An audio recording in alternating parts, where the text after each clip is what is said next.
Today in grammar, we are looking at using is. Objectives.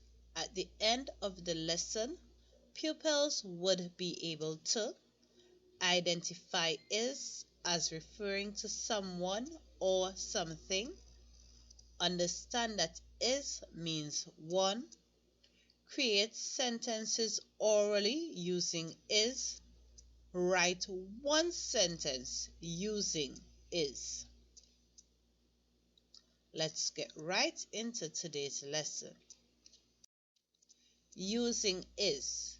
When speaking or writing about one person or thing, we use is.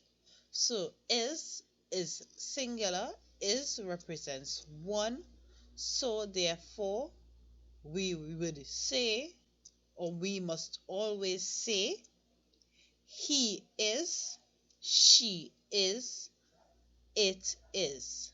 Again, say it with me. We must always say, he is, she is, it is. He represents one person, she represents one person, and it represents one person. Okay? So remember that. Is represents one.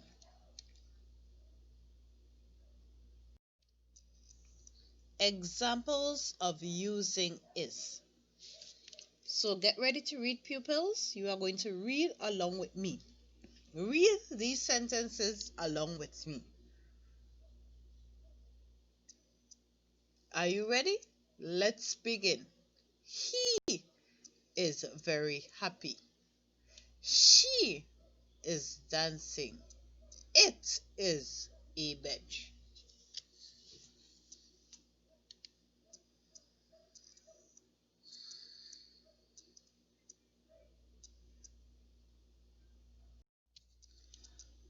Activities. So at the end of writing, these are some things that you would need to do to complete your grammar lesson.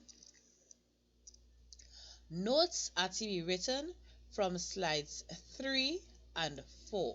So parents, you are going to let them head up in their grammar books and they are going to be writing the notes from on slide 3 and from on slide 4. They don't need to write the headings up on top.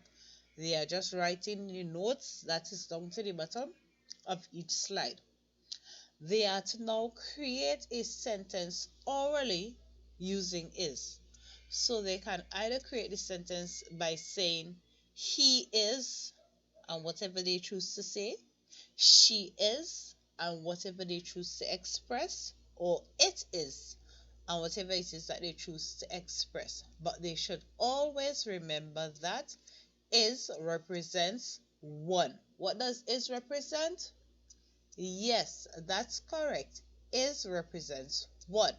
So after they would have written the note, created the oral sentence, they are now to write one example of a sentence that they would have created using he is, she is, or it is. Again, parents, it's only one sentence that they are required to write, and they can begin with it with either he is, she is, or it is.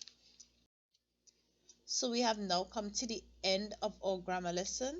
I just want to say thank you again, parents, for your support. Thank you for being there.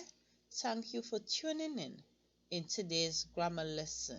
Remember, pupils, we would have learned about using is. See you again for another lesson. Bye.